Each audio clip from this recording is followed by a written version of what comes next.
Kaichar Manbanta Shanmung Shanai Anganwadi Workers the Helpers Union Khaduma Phunuklaika Achugui Kokti Shalo Manjagaika CITO Hasikasko Manik de Khobui Juda Adongro Kaichar Shanmung Rongni Bishingo Poila Shanmung Kha Shebok Khani Rogno Talburo Rangrinani Shebokni Norzri Rogno Hainu Shebogo Telangnani Tei ICDS Project ni Bishingti Shebok Khani Rogno Norjagnani Domrok Shamrok Klaitongma Rogno Muthaknani Gratuity Rinani Tei Pension Rangrenani Khobui Regular Khalani Shanmung Shanai Jotoi Kaichar Manbanta Shanmung Shanai Achugui Khorang Tishlaikha Anganwadi Workers the Helpers Union একটা ভালো অংশ এখানে দিয়ে তারা ছাঁটাই হয়েছে সরকার পরিবর্তনের পর 2018 পর একটা ভালো অংশ ছাঁটাই করেছে হাইকোর্টে আমরা গেলাম হাইকোর্ট রায় দিয়ে পুনর্বহাল করেছে তারপরও আরো ছাঁটাই করেছে কোর্টের অর্ডার পর্যন্ত মানে না ডিভিশন কোর্টে গিয়েছে ডিভিশন কোর্ট বলে দিয়েছে সবাইকে কাজ দাও কাজ ফিরিয়ে দাও এবং ওই পিরিয়ডে ছাঁটাইকালীন পিরিয়ডে সমস্ত বেতন ফিরিয়ে দিতে হবে gratuity supreme court order gratuity দিতে হবে এটা দান না দক্ষিণা এটা তার অধিকার সে গ্র্যাচুইটিটা সুপ্রিম কোর্টের অর্ডার মানেন না এখানে হাইকোর্টে মামলা হয়েছে হাইকোর্ট অর্ডার দিয়েছে মানেন না তারা পিটিশন দিয়েছে 60 বছর পর তাদেরকে কিচ্ছু না দিয়ে বাড়িতে পাঠিয়ে দিয়েছে এই পরিস্থিতির মধ্যে গিয়ে শেষ পর্যন্ত ডিভিশন কোর্টে গেল সরকার গিয়েছে ডিভিশন কোর্টে এখানে চিফ জাস্টিসের নেতৃত্বে আমি বলছি এটা রায় দিয়ে দিয়েছেন অলরেডি ডিভিশন কোর্ট রায় দিয়ে দিয়েছেন যে না এটা তাদের কারো দান না দক্ষিণা না এটা তার অধিকার তাকে গ্র্যাচুইটি দিতে হবে তাদের বেতন বিষয়টা কনসিডারে আনতে হবে তাদের যে সুযোগ সুবিধাগুলো এগুলো নিয়মিত দিতে হবে এই বিষয়গুলি বলা হয়েছে এবং গুজরাটে হাইকোর্ট নির্দেশ দিয়ে দিয়েছে নিয়মিত বেতন স্কেল দাও গুজরাট যেখানে যেখানে মামলা হয়েছে আর যেখানে আন্দোলন করতে পেরেছে যেমন বিজেপি শাসিত রাজ্য বিহার হরিয়ানা পাঞ্জাব উত্তরপ্রদেশ তারপর রাজস্থান ওইদিকে অন্ধ্র এবং কেরালা তারপর কর্ণাটক হাজার হাজার নেমে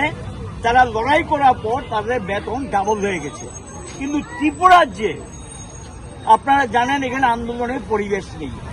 অত্যাচার নামিয়ে এনে ছাঁটাই করে ভীতির পরিবেশ তৈরি করে গেছে গণতন্ত্র নেই এর পরেও দাঁড়িয়ে তারা কিন্তু লড়াই করছেন আমরা বলবো সরকারকে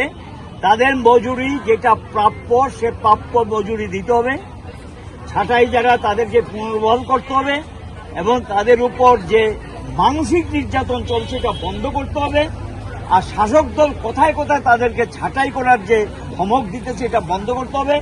আর তাদের গ্র্যাচুইটি দিতে হবে তাদের পেনশনটা যেটা এটা মিনিমাম 9,000 টাকা করতে হবে 60 বছর পর 1,000 টাকা 500 টাকা দিয়ে দিলাম এটা কিচ্ছুই না কাজে 9,000 টাকা মিনিমাম পেনশন তাদের দিতে হবে এটা হলো পরিষ্কার দাবি আমরা আর সঙ্গে বলবো তাদেরকে নিয়মিত বেতন ক্রম দেওয়া হোক এই দাবিগুলো নিয়ে আজকের অবস্থান আমরা আরো আন্দোলন করেছি লড়াই হয়েছে আজকে আবার অবস্থান করছি কারণ এদের আবার ছুটির দিন ছাড়া হয় না আর ছুটি যদি না দিয়ে আসে তাহলে তো শোকজ কাগজপত্র ধরিয়ে দিয়ে এসব করে তো যেই কারণে রোববার দিন তারা আজকে সমবেত হয়েছে সারা রাজ্য থেকে আমরা বলবো আদালতের নির্দেশ সবকিছু মিলিয়ে সরকারের যদি সামান্যতম এমনি কথায় কথায় মহিলা দরদ দেখায় মহিলাদের উপর কথাবার্তা বলে মহিলাদের এই নিয়ে মহিলা দরদ এদের প্রতি নির্মম অত্যাচার চলছে এটা মহিলা দরদ আর মহিলাদের ব্যাপারে কথাবার্তার কোনো ঘাটতি নেই সেখানে দাঁড়িয়ে যদি প্রকৃত অর্থে তাদের প্রতি সম্মান শ্রদ্ধা বলতে কিছু থেকে থাকে দেরি না করে কোর্টের আদালতের নির্দেশ কার্যকরী করা হোক বাকি যে দাবিগুলো সেগুলো পূরণ করুক এটা নিয়ে আজকে এই অবস্থান 3 ঘন্টার অবস্থান তারা এখানে সংগঠিত করেছে কত দফা দাবি তাদের দাবি 5 দফা হ্যাঁ ওয়ার্কার হেল্পার ত্রিপুরায় যে 20,000-এর উপর আছে এবং এরা এই রাজ্যে বিজেপি সরকার ক্ষমতা আসার পর তাদেরকে অনেকটা বৃত্ত সুলভ মনোভাব নিয়ে এরা তো কর্মচারী এরা শিশুদের সেবা করে শিশুদের বিকাশ ঘটায় শিশুদেরকে উন্নত পর্যায়ে নিয়ে যায় তাদের খাদ্যের সন্ধান দেয় এই কাজ তো তাদেরই করতে হয় এবং টিকাকরণ থেকে আরম্ভ করে উপর্যুপরি যা কাজ আছে সমস্ত কাজ অঙ্গনওয়াড়ি ওয়ার্কার হেল্পারকে দিয়ে করায়।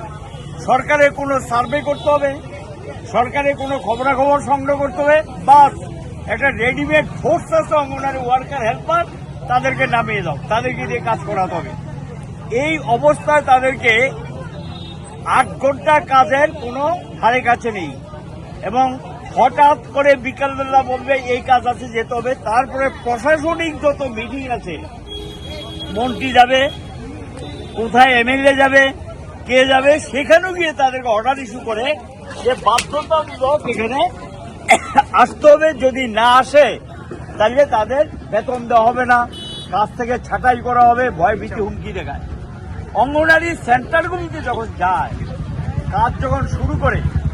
এখানে গিয়ে দেখা যায় সেই বিজেপির নেতারা, কেউ মন্ডল, কেউ হোমরা চোমরা, ঠিক আছে, নির্বাচিত যারা, তারা যেতে পারে, কোনো আপত্তি নেই, তারা গিয়ে কাজকর্ম এটা পরীক্ষা নিরীক্ষা দেখা এগুলো সহযোগিতা করা করতে পারে। কিন্তু মনোভাবটা এরকমটা হবে কি রে, ভিত্ত সুভব গিয়ে মন্ডলের নেতারা গিয়ে কোথায় কোথায় শাসায়, এই করতে হবে সেই করতে হবে গিয়ে ধমকায়। এদের তো অ্যাকচুয়ালি সরকারি স্তরে গিয়ে মন্ডলের নেতা, বিজেপির নেতাদের এটা করার অধিকার নেই, ক্ষমতা নেই। তো তাদের সঙ্গে যে আচরণ ব্যবহার করা হয় এটা অসম্মানজনক। মায়েদের বোনেদের প্রতি যদি কোনো সামান্যতম শ্রদ্ধা থাকতো, এই ধরনের অসম্মানজনক আচরণ তারা করতে পারে না। এখন প্রশ্ন হলো, এইগুলো আমি পরিস্থিতিটা বললাম, এই পরিস্থিতিতে আরেকটা কাণ্ড ঘটায়, যখনই কোনো বিজেপি সভা সমিতি মিছিল বা বিএমএস এর মিছিল মিটিং থাকবে, অর্ডার ইস্যু করে দেয় এটাতে আসতে হবে, তো ভাড়াটা দেবে কে? এমনি পয়সা পায় না, তারপরে গিয়ে সে ভাড়ার টাকা দিয়ে, পকেটের টাকা দিয়ে তারা কয় পয়সা পায় বেতন, এই টাকা দিয়ে শাসক দলের মিছিল মিটিং এ আসতে হবে, যদি না আসে তাহলে তাদের কাজ কেড়ে নেওয়া হবে। এই ধরনের একটা পরিবেশ তৈরি করেছে। এই পরিবেশের মধ্যে বামফ্রন্ট সরকার যখন ক্ষমতায় ছিল, যখন কোনো ডিএ বাড়াতো, তাদেরও বেতন কিছু বাড়িয়ে দেওয়া হতো, লামসাম একটা টাকা ধরে দেওয়া হতো, এবং পুজোর সময় তাদেরকে কিছু টাকা ধরে দেওয়া হতো। এখন এগুলো নেই এবং তাদের বেতন বাড়ে না, একটা জায়গায় বেতন দাঁড় করিয়ে রেখেছেন। এই পরিস্থিতিতে এখন তাদের বেতন নিয়মিত পায় না, অনিয়মিত, সঠিক সময় পায় না, এমনিতেই বেতন কম পায় না। দেশের সব কয়টা রাজ্যে বেতন বেড়েছে, সব কয়টা রাজ্যে, একমাত্র ত্রিপুরাতে কোনো বেতন বাড়েনি এবং তাদেরকে কোনো টাকা পয়সা ইত্যাদি কোনো কিছু দেওয়া হয় না। এই অবস্থার মধ্যে আমরা